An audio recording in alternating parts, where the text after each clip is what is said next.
میں آجا اصغر میں کہتی تھی مارو رو کر میری گود میں آجا اصغر میری گود میں آجا اصغر خشک ہوٹوں کا زبان تو نے پھرائی اس دم سر جھکائے ہوئے رونے لگی سب فوج ستم ایسے پگھلا دیے تو نے پتھر میری گود میں آجا اصغر میری گود میں آجا اصغر میں کہتی تھی مارو رو کر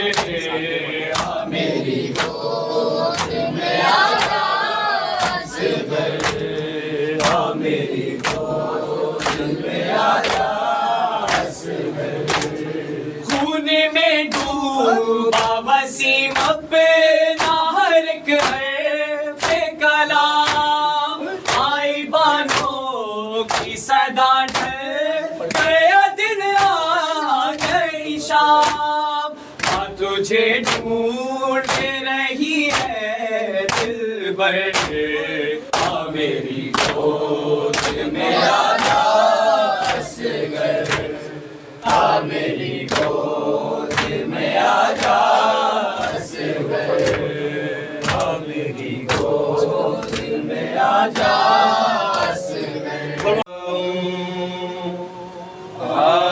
اصغر بن تیرے میں چین کہاں سے پاؤں